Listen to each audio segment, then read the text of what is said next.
Every month there are a ton of new mobile games that come out, and every month gameranx puts together the best ones for you to try out. Hi folks, it's Falcon, and today on gameranx, the 10 best iOS and Android games of January 2021. Starting off with number 10, it's Rysen Dawn. Now, the name itself is irrelevant. You play as a character named Ryzen. He's a live streamer, and he streams parkour, which is not that typical. You're not playing this game because it's relatable. You're playing it because it's actually pretty darn good, despite that it has an utterly silly concept. It's a lot like Tony Hawk, except for obviously you've got a more mobile-oriented control scheme, and you're playing to a kind of pretend audience. It's not perfect, but it's actually extremely entertaining, and I had a hell of a time with it. Ryzen Dawn is out on Android now and will be out on iOS soon. At number 9, it's Ghosts of War. Ghosts of War is a World War II shooter that is in early access. They are still working on developing it, but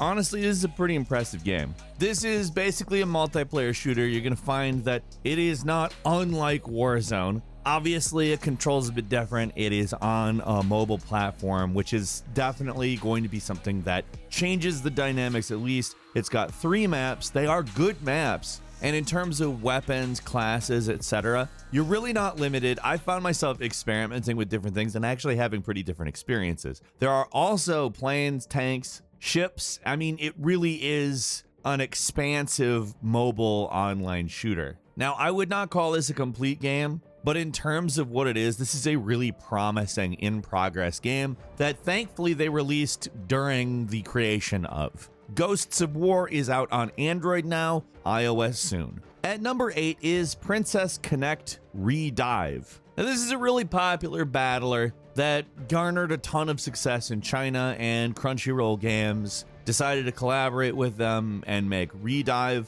I do not know the origin of the name Redive. I know that Princess Connect is a pretty darn good RPG though. It's got a story that is told primarily through really well-made animation, but it's also got a nice in-depth battle system that feels very action-packed. It progresses, it moves forward, it brings something different to the table, although I wouldn't call it unfamiliar. If you've played a turn-based RPG, you know what you're getting here. Although it isn't actually turn-based, it's real-time, you will find that it is not foreign in any way for people who play turn-based, though. Princess Connect Redive is out on iOS and Android right now.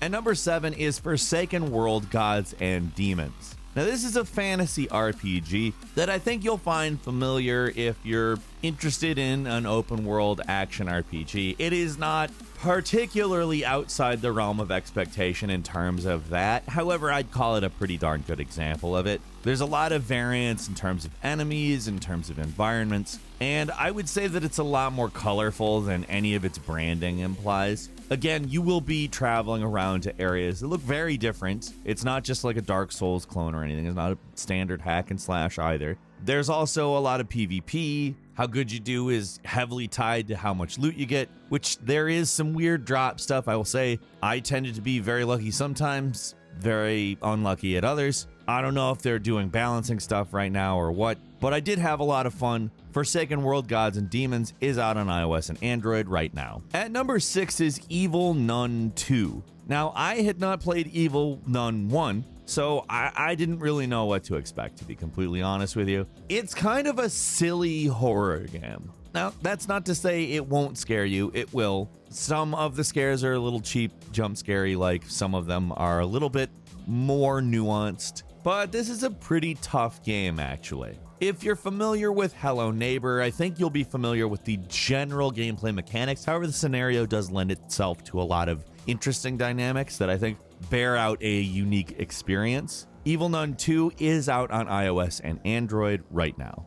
At number 5 is Astracraft, a sandbox combat game in which you build and go nuts. What do you build? Well, specifically, you can build cars to race, you can build ships to fly around in, and most importantly, you can build battle mechs. It is literally about building, upgrading, assembling, and just going nuts. It is a nuts game. It's sandbox stuff, which means you can do whatever you want. Really, when I was a kid, this is the game that you could have made for me. This is exactly what I want in a game, and it executes it really well. Truthfully, I had so much fun with this, and I think you just need to try it. It's called Astracraft. It is out now on both iOS and Android now. Play it. You will not regret it. I love this game. At number 4 is Death Park 2. This is exactly what it sounds like when you read the full title, which includes the words Scary Clown Survival Horror Game, which, yes, sounds very simplistic, but no, is not dumb. It's actually very, very oriented towards different puzzles, exploration, and has you dealing with various different locations like the streets, the sewer, a military base. I mean, in some ways, it even bears some resemblance to Silent Hill. However, it's more oriented towards a single enemy, and that is a clown that looks like Pennywise. You're tasked with saving your sister. Honestly, I thought this was a very good version of what it is. It ties things together in a slightly more interesting way than a lot of, honestly, I think puzzle games would probably be what I actually classify this as. It ties together a horror package with that type of gameplay, and I really thought it was a intriguing title that I spent a pretty fair amount of time on.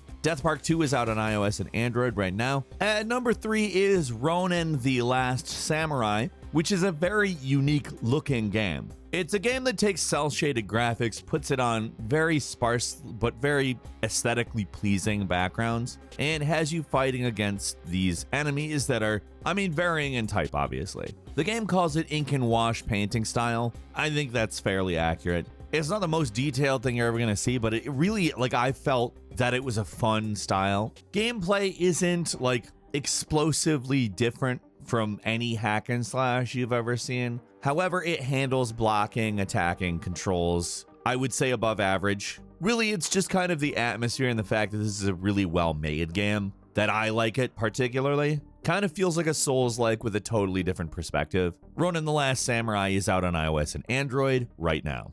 At number 2 is Stella Arcana. This is a game where, you can just tell by looking at it that it is some form of RPG. It's actually another mobile MMO, which, nothing against. I'm not trying to tell you shouldn't play that type of game, and this is a very competent version of it. But just as a forewarning, I wouldn't say that this brings anything new to the genre. It's just probably the best one we've seen this month. It's auto path, it's auto battle, you know what you're getting. However, it is a pretty good version of it. I like the art style. It is very active. There's a lot of people playing it, and you have more than battle stuff going on. You can also train pets. You can decorate your house, do all that type of stuff. There's more than enough to do. However, if you're tired of this kind of game, it's not going to be something new for you. That said, if you're looking for a new one, this is probably the best place to look this month. Stella Arcana is out on iOS and Android right now. And finally, at number 1 is Zombeast, a survival FPS that is, of course, zombie-oriented.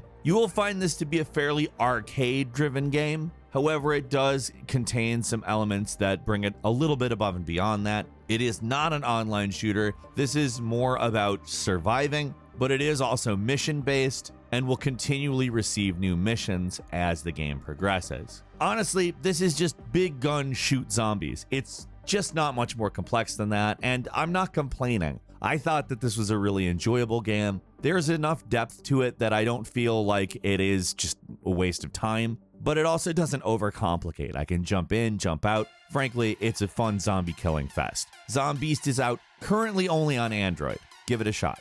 Couple of bonus games for you. Obviously, this is where we talk about the paid games that are worth getting for the month. Bloodstained Ritual of the Night is the first we want to talk about. It is a spiritual successor to Castlevania, brought to you by the producer of many Castlevania games, Koji Igarashi. If you're unaware of this game by now, it is fantastic in terms of that type of game. It's really up there, and Konami hasn't been interested in actually doing this in a long time. It's $9.99, and it is worth every penny in my opinion. The second game is Star Wars Knights of the Old Republic 2, which is a fantastic RPG that it's what you would expect it to be, especially if you played the first Knights of the Old Republic. It continues that story, and I think really brings a lot to the entirety of the Star Wars lore. Knights of the Old Republic 2 comes in at $14.99. It is absolutely worth your time. That's all for this week. Leave us a comment. Let us know which games you've been playing. Click like if you enjoyed the video. And if you're not subscribed, now's a great time to do so. We upload brand new videos every day of the week. Best way to see them first is subscribing right now. Always enable notifications. As always, thank you very much for watching this video. I'm Falcon. You can follow me on Twitter at Falcon the Hero. We'll see you next time right here on Gameranx.